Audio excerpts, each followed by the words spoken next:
নমস্কাৰ, মই এক্সেছ বাৰ ফেচিলিটৰ অলকা বৰুৱা। মই এক্সেছৰ আজি 3 বছৰ ধৰি কৰিয়ে আছোঁ। এক্সেছত সোমোৱা প্ৰায় 3 বছৰ পাৰ হৈ গ'ল আৰু এক্সেছৰ যিবিলাক টুল সেইবিলাক নিজে ট্ৰাই কৰি নিজে নিজৰ লাইফত বহুত চেঞ্জ আনিছোঁ, নিজক সলনি কৰিছোঁ এক্সেছ কৰি। আৰু এক্সেছ কৰাৰ পাছত আনক সলনি কৰিব নোৱাৰিলেও নিজে সলনি হৈ যাব পাৰি আৰু নিজৰ বডিটোক কেয়াৰ কৰিব পাৰি, নিজৰ বডি লাক্সাৰী বনাব পাৰি। যেনেকৈ আমাক টকা পইচাৰে ধনী আৰু লাক্সাৰী বনায়, ঠিক তেনেকৈ আমি এক্সেছৰ টুলখিনি কৰি বডিটোক লাক্সাৰী বনাব পাৰোঁ। এটা শুদ্ধ বডি, ধুনীয়া ক্লিয়াৰিং যিবিলাক ষ্টেটমেণ্ট সেইবোৰ মাতি আমি নিজৰ বডিটো যেনেকৈ লাগে সেনেকৈ কৰি ল'ব পাৰোঁ। খুব শকত থাকিলে নৰ্মেল হৈ যায়, খুব ক্ষীণ থাকিলে আকৌ অকণমান ভাললৈ আহে। ৱেইট লছ কৰিব পাৰি। নিজৰ ডায়েট চেঞ্জ কৰি আমি যিবিলাক সদায় জিমলৈ যাওঁ, জিমলৈ নগ'লেও হয়, যিখিনি মাতি নিজে কৰি ল'ব পাৰি। বডিয়ে আমাৰ কথা শুনা হৈ যায় যেন ধুনীয়াকৈ। বডিক যদি কওঁ বডিটোৱে নিজে চেঞ্জ হৈ থাকে আমাৰ বডিটো। এই বডিটো আমি কিভাৱে বডিটোক কেনেকৈ কৰিলে আমি লাহে লাহে আমাৰ সকলো ক্লিয়াৰ হৈ আহে। পইণ্ট অফ ভিউবিলাক ক্লিয়াৰ কৰি ল'ব লাগে নিজে। আৰু যেতিয়া আমাৰ কিবা পইণ্ট অফ ভিউ থাকে তেতিয়া আমাৰ নানান ধৰণৰ অসুবিধা আহে আমাৰ মাজত। এতিয়া আমি নিজৰ এনাৰ্জিটোৰ ফ্ৰিকুৱেঞ্চি বঢ়াবলৈ আমি নিজে বডিটোক এৱাৰ কৰি থাকিব লাগিব, এৱাৰনেছ কৰি থাকিব লাগে। গতিকে যিসকলে এক্সেছ কৰা নাই কথাখিনি ঠিক তেনেকৈ বুজি নাপাব। এক্সেছৰ 32টা পইণ্ট থাকে ব্ৰেইনত। এই 32টা পইণ্টৰ যিটো আমাৰ ক্লাছৰ পিছত থেৰাপি শিকোৱা হয়, সেই থেৰাপিটো সেই পইণ্টকেইটা দিলে সকলো নৰ্মেল হৈ যায় 32টা পইণ্টৰ। আৰু তাত আমাক শিকোৱা হয় যে আমি প্ৰশ্ন সুধিব লাগে নিজকে নিজে, ইউনিভাৰ্ছৰ লগত টাই আপ হ'ব লাগে। আমাৰ যিখন কেটেলগ সেইখন ইউনিভাৰ্ছক আমি প্ৰশ্ন কৰি থাকিলে আমাৰ সকলো ধুনীয়াকৈ খোল খায়। আৰু পইণ্টবিলাক দিলে তাত বহুত পইণ্ট থাকে নহয়, এই পইণ্টবিলাক যেতিয়া আমি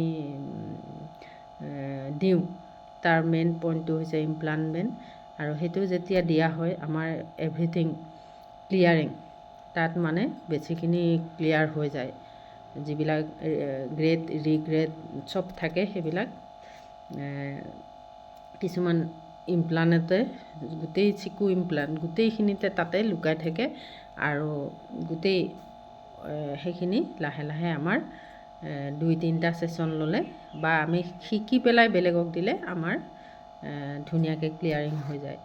যিবিলাক ডিষ্টাৰ্ব থাকে, বডিৰ ডিষ্টাৰ্ব, আমি ইজ হ'ব নোৱাৰোঁ। ইজটো পাবলৈ হ'লে আমি বডি যিটো ডিষ্টাৰ্ব সেইটো আগতে আঁতৰাই ল'ব লাগিব। আৰু বডিৰ যেতিয়া ডিষ্টাৰ্বটো লাহে আঁতৰি যাবলৈ ধৰে তেতিয়া আমি নিজকে ধুনীয়া অনুভৱ কৰোঁ যে আমি কিবা এটা যিটো অশান্তিত আছিলোঁ সেইটো যেন আমি এতিয়া নাই। আৰু চইচটো নিজে কৰিব পাৰি। আৰু যেতিয়া চইচটো কৰা হয়, চইচটোত যদি ফুলফিল হোৱা যায়, হেপী হোৱা যায়।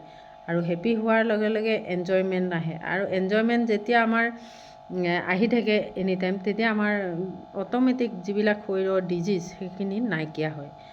এভৰিথিং অল টাইম হেপী থকা হৈ যায়। কেনেকৈ হয় কি হয় নাজানো।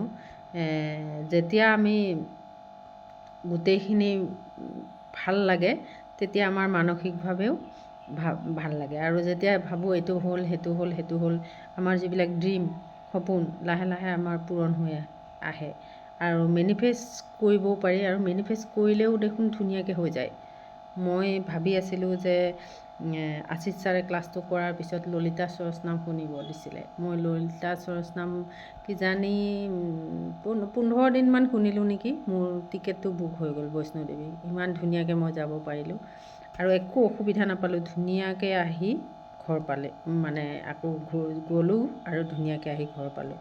গতিকে সকলো ব্লকেজ খুলি গ'ল। কেনেকৈ পইচা হ'ল, কেনেকৈ কি হ'ল মই নাজানো। মানে এতিয়া মনটো কিবা এটা ভাল লাগি থাকে।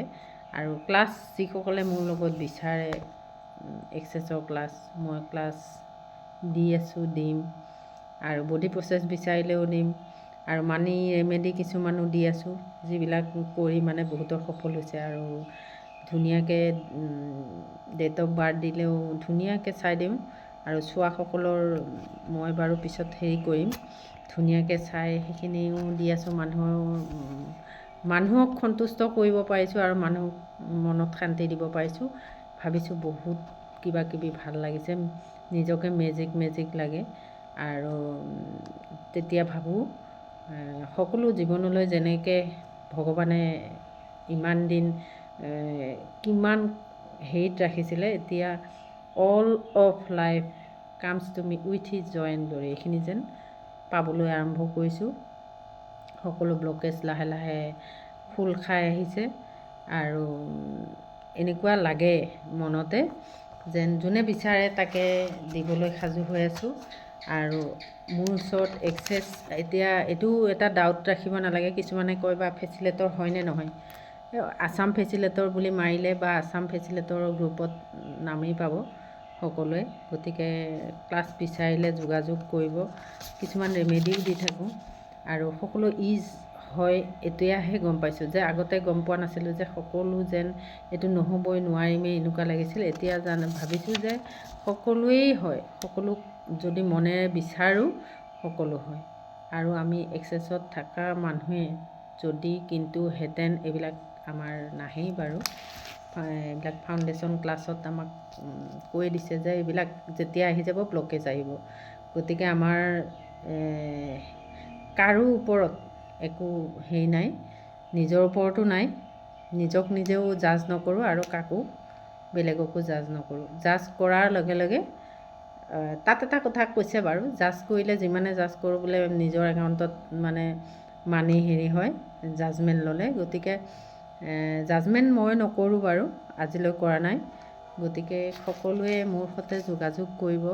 আৰু এক্সেছ বাৰনো কি, আচলতেই এক্সেছ বাৰ ল'লে বেমাৰবিলাকতো নৰ্মেল হয়েই আৰু মানসিকভাৱে শান্তিত থাকিব পাৰি। গতিকে বহুত ভাল লাগে। Thank you Gary Douglas sir, thank you Tanuja ma'am, thank you Pallavi, thank you Alia, thank you দিনহি ছাৰ আৰু অনিতা মেম, থেংক ইউ। সদায় থেংক ইউ দিম মই। মোক বেয়া পালেও মই কাৰো লগত মোৰ একো বেয়া নাই, কৰি আছোঁ, মোৰ ভাল লাগে সেইকাৰণে মই কৰি আছোঁ। আৰু কিছুমানে পেচা হিচাপে লৈছে, মই সেইটো বাৰু মই সেনেকৈও হেৰি কৰা নাই। কিন্তু যে যদি মোৰ পৰা 10জনৰ উপকাৰ হয় সেইটো কৰিবলৈ সাজু আছোঁ সদায়। 10জন মোৰ ওচৰলৈ আহিলে মই যাতে 10জনক সেৱাটো আগবঢ়াব পাৰোঁ। আৰু যিটো ধৰি দিছে সেইটো ৰেটতে যেন ক্লাছটো ল'ব পাৰোঁ। এইটো সকলোৰে ওচৰত, মোক যদি ক্লাছ বিচাৰে যোগাযোগ কৰিব সকলোৱে। আৰু সকলোৱে সকলোকে চলাই নিলে সকলো চলি যাব ঠিকে থাকে। গতিকে ধন্যবাদ। মই সকলোলৈ মোৰ ফালৰ পৰা ধন্যবাদ। মোৰ সৈতে যোগাযোগ কৰিব। মই ঘৰতো দিম আৰু যদি দূৰৰ হয় মাতিলে দূৰলৈ যাম, গৈছোঁ। গতিকে এতিয়া যোগাযোগ কৰিব মোৰ সৈতে। থেংক ইউ, ধন্যবাদ।